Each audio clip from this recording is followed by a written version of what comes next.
My name is Juan Parrino. Okay, and then when did you first meet David Rico? Actually, the first time I saw David Rico, I didn't meet him.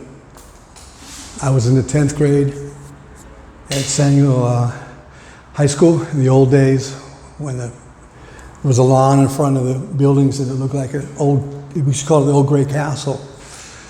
And it was just when the periods were changing, you know, so a lot of us were still in the hall and someone started going into class. And all of a sudden we heard, walk out, walk out, walk out. And it was the college mechistas, you know, calling us to walk out of campus in support of Chicano Park. It was probably the second or third day after the occupation of the park. And to tell you the truth, I was a little leery. And I wasn't leery because I was concerned about authorities at, you know, school or getting in trouble. I was always in trouble anyway, you know. I was a little leery by coming down to Logan because I was Market Street, Sherman. And the only times I came down to Logan were counterproductive times. And this was for a positive cause. So we came down to the park and it was charged with electricity. People were tilling the soil, you know, talking about the vision of what Chicano Park would be, and they gave us kind of like a, you know, we've taken over the land and this is why we took it over.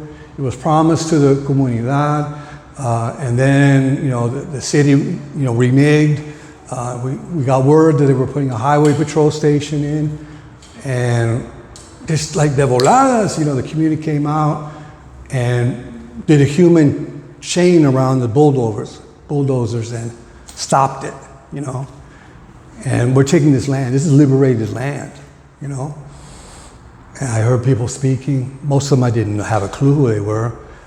And the person that really captivated me, the person who really caught my attention was David Rico. Because he talked militantly. He talked about, this is our land. Our ancestors were here. We go back all the way to, you know, Aztec times, you know, native times, you know. Everyone acts like, you know, we're the illegal alien, you know. They're the illegal alien, you know. He just was flipping everything, you know, and it was mind-blowing, you know.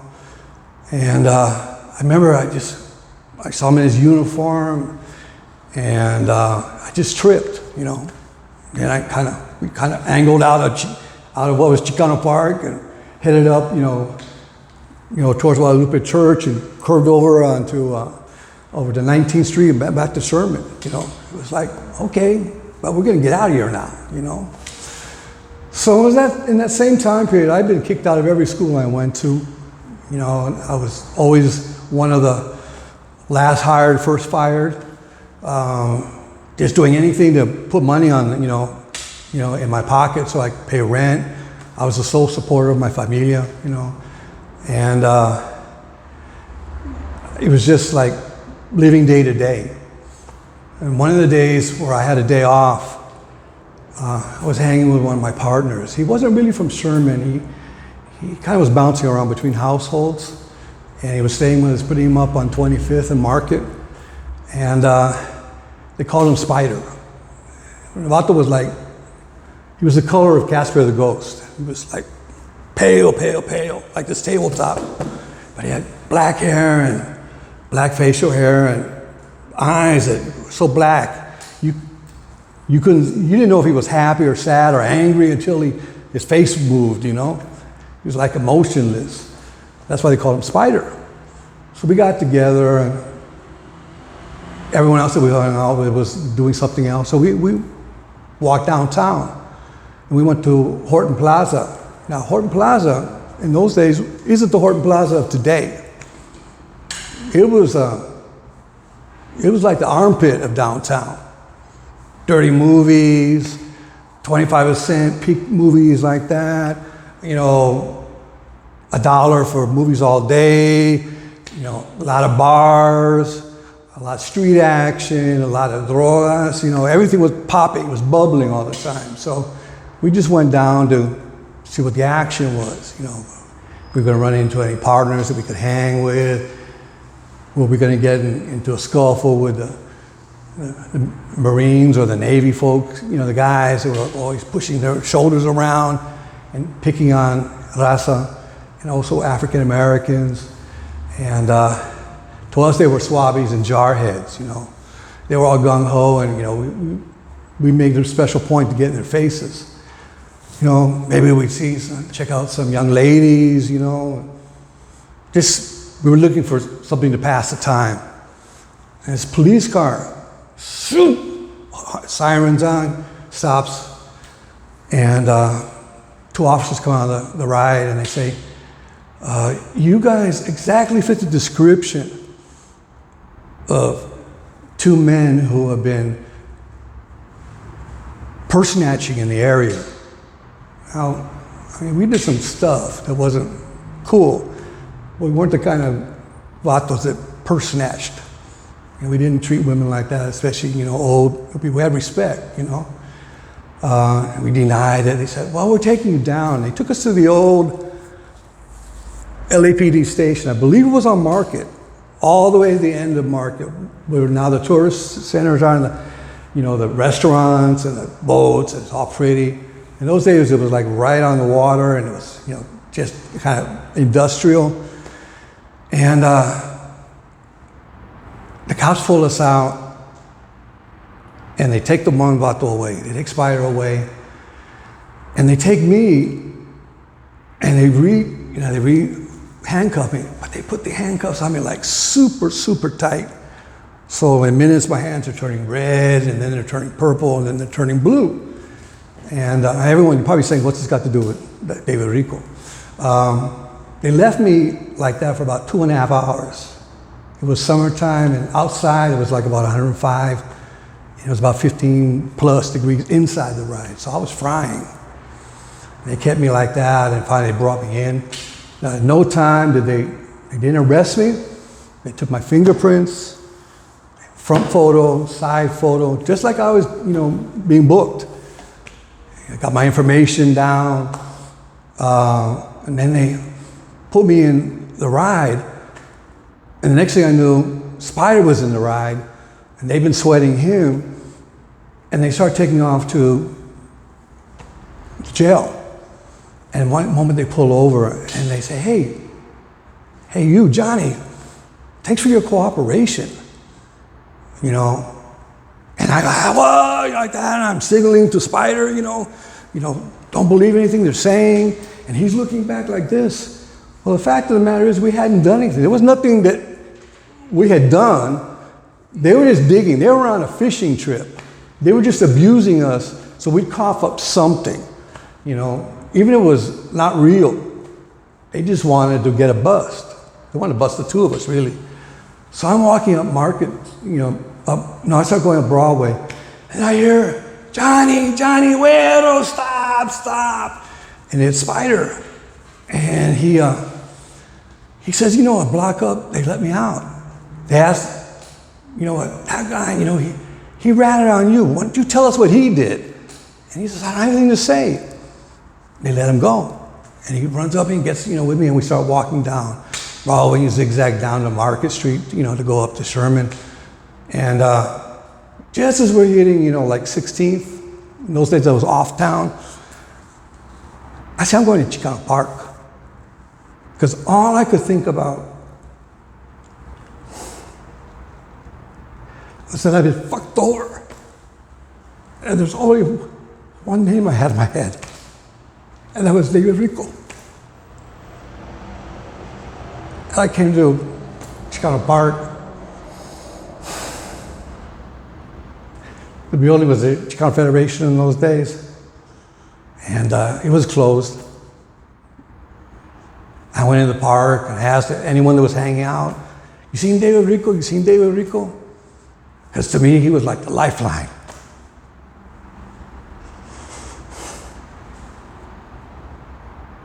And then life went on, I had to hustle, get a paycheck here and there, painting places, cleaning out places, working in hotels, and I let it slide. like most of us do when we get abused. We let it slide. But I kept Habato in my head. And I got my GED, and I went to San Diego City College, night school, and I went up where they were signing people up for night mecha. And one of the Ortega brothers was there, Kiki and Johnny. And I said, I want to sign up for mecha. And he said, what's your name? I said, my name's Johnny. He goes, no, your name's Juan. And ever since I've been Juan. And when young people walk up to me and they say, my name's Charlie. I said, no, your name's Carlos. I was baptized Charles, but that's the system. Charles, but that's the system. Taking away your identity, changing you, not letting you know who you are and what your history is. Because if you don't know your history, you can't know what's happening to you right now and understand it, and you can't make anything different in the future. So I started seeing David Rico at mecha meetings. Eventually I went from evening mecha to day mecha. Within a year I was the chair of the mecha. I keep seeing David here and there, school, meetings, parties, I was just running into him. And I was still kind of awestruck, but I was getting to know him, we would talk. And that was a time period where we supported the United Farm Workers by boycotting the cafeteria at the City College and also at Mesa College. I got to know Jesse Costancio. He was like running picket lines, different stores and liquor stores, and getting the hardest assignments. And I was assigned to work with David. And to me, that was like, hey, I'm learning from the best. When we did the boycott, David was in a lot of the meetings, and Jesse was just hey, do this now and think about this. You got this angle, and basically teaching me the ropes. And we ended up getting the board of trustees to stop using any non-farm worker products in the campus cafeterias. So it was a victory. And then when I'm seeing David, I'm saying, you know what? Hey, when are you going to start up the Berets again? When are you going to start up the Berets again? In San Diego, the Berets never shut down. There was the edict from David Sanchez at the national head of the Berets. The Berets were closing shop.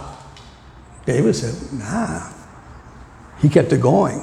And when it went down for a while, kind of ebbs and flows, ups and downs, I kept saying, you know what? When are you going to start the Berets up again? When are you going to start the Berets up? One day he said, hey, meet me at the Centro Cultural.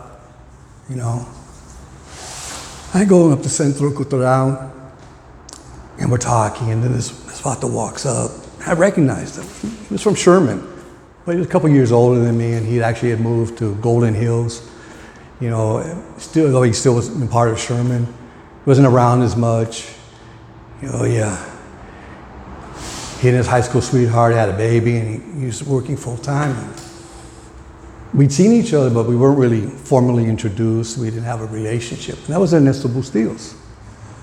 And he said, starting up the Berets again, I want you two right there with me from the get-go, the new phase. And we became Berets, and then we grew it, and we had more Beret members. And we did that for a number of years. And those were like real, when you make steel, you make it out of iron. And you heat it, and you pound it, and you're pounding out the impurities. So that iron turns into steel. And you keep heating it and pounding it so it gets stronger and stronger and stronger so it can hold a real edge, So it's a real weapon. In a sense, I felt that the Brown Berets were that for me and for a lot of other young gente. I remember when we were challenging the junkyards, and we were security, you know, and a lot of the junkyard owners were armed and they walk around flashing their weapons. Well, we were carrying weapons también. We weren't instigating a gunfight, but we were ready to protect because our motto was serve, observe, and protect. And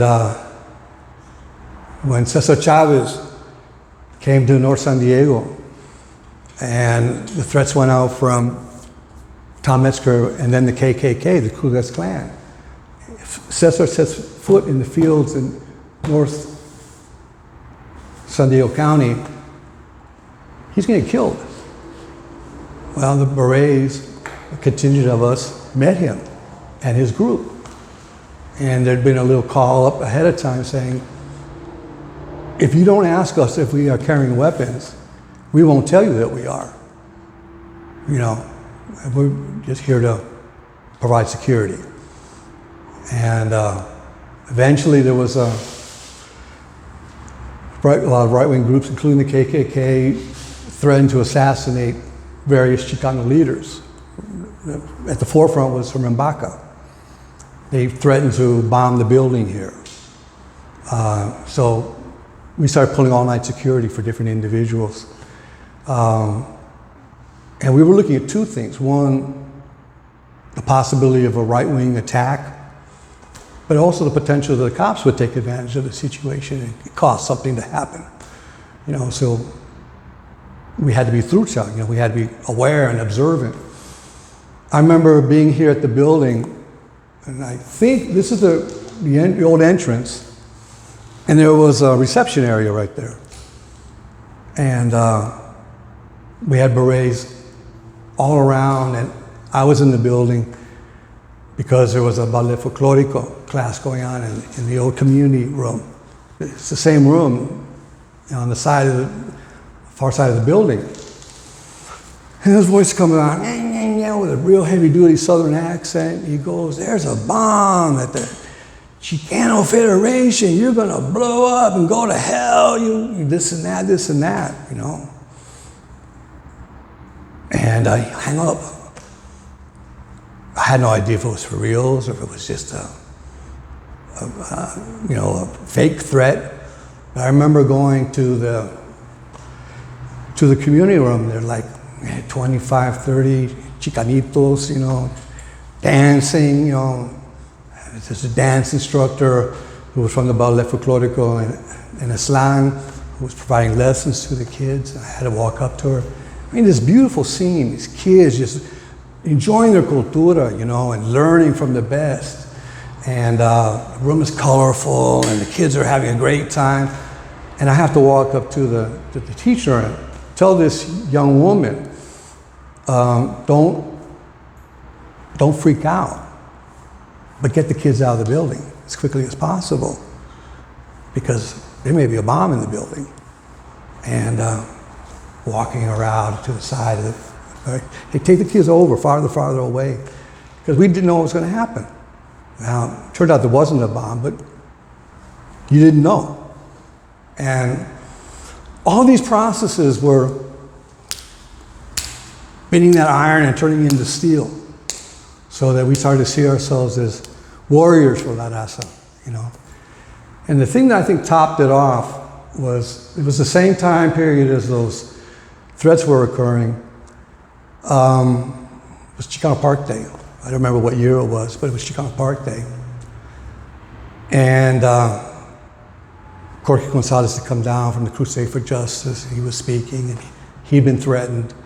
And Herman Bach was speaking that day, and you know, we had security with them. I was one of the personal security for them.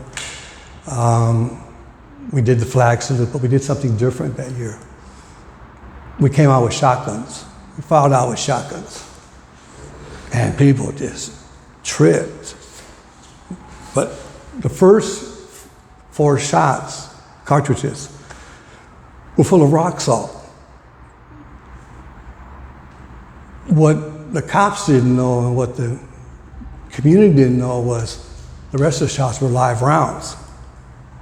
And we had taken a vow cops were going to take our weapons.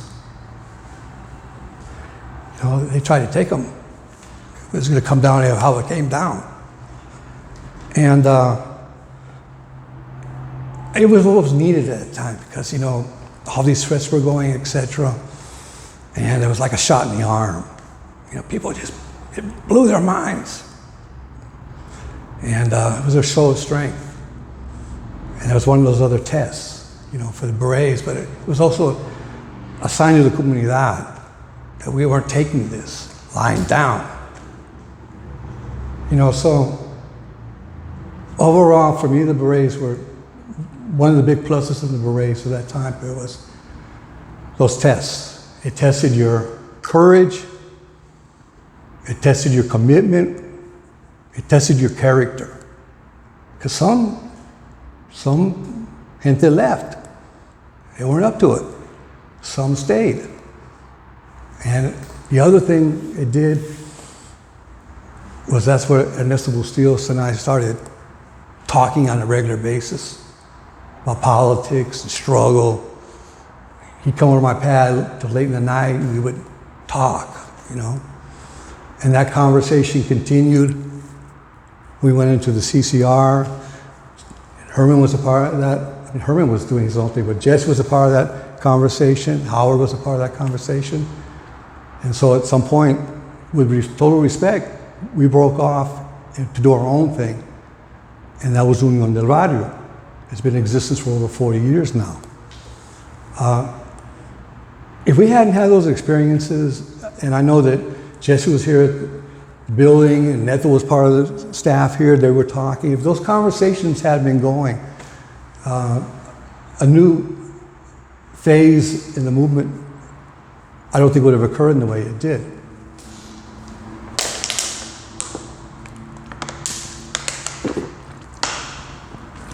But in his own way, David Rico made that happen. Because David was at, I mean, literally, if you added it up, he was at thousands of meetings. And he didn't talk all the time. He'd speak when he thought he had to speak. But he was making connections with people and he was connecting different things to each other. And that multiplying, you know, created energy. I can think of at least 3 states, maybe 4 states that I was at meetings with David Rico being part of the process. You know, you look at a lot of the old pictures of the CCR, and David's in the pictures.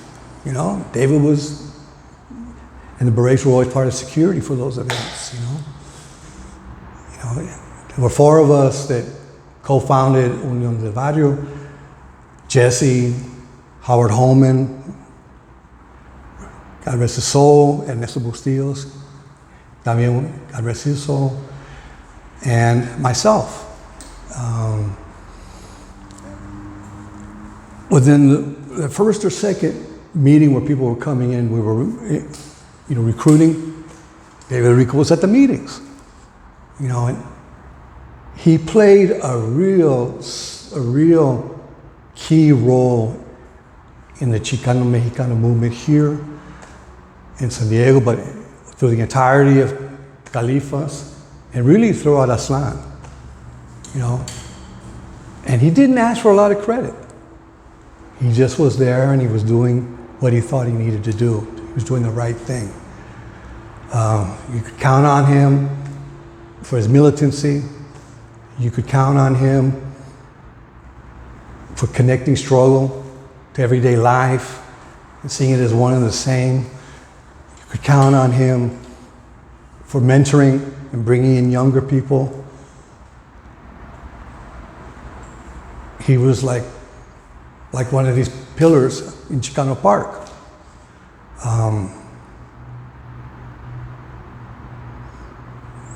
And David had a funny side too. David was driving I would say, okay, this was in the 80s, he was driving like an early 70s Thunderbird.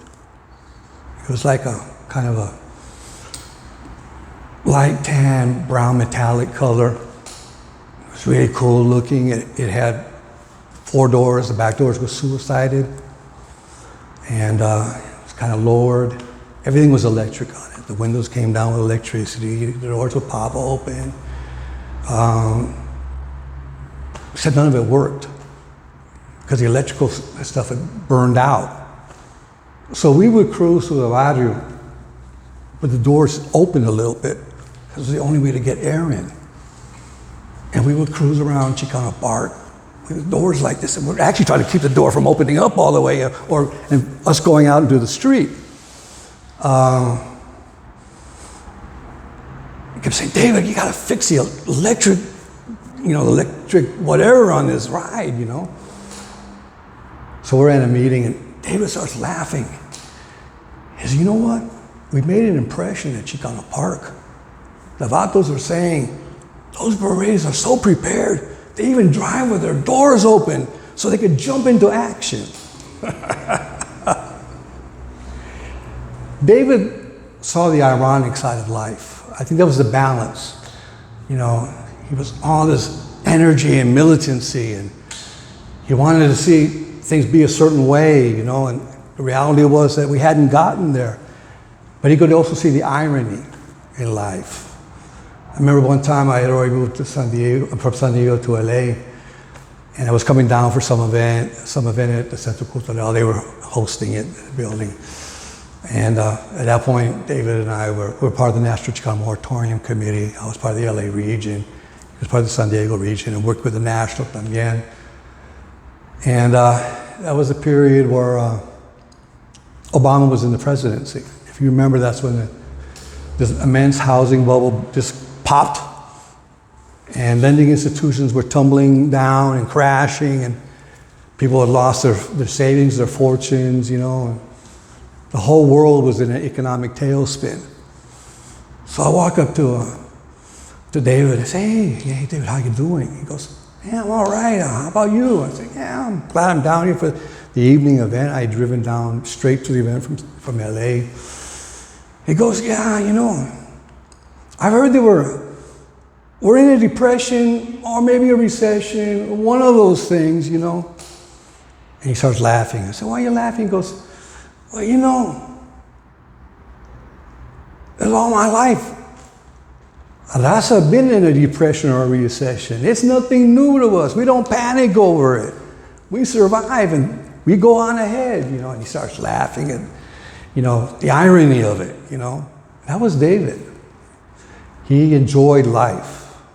One of my proudest times with David was when David was a kind of a private person. He didn't interject a lot of his personal life in conversations.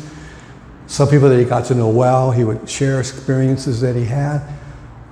But in general, he talked about things, but not his own personal life, So I tripped out. He invited me to one of his parents' anniversaries. I think it might have been the 40th or the 50th or something like that.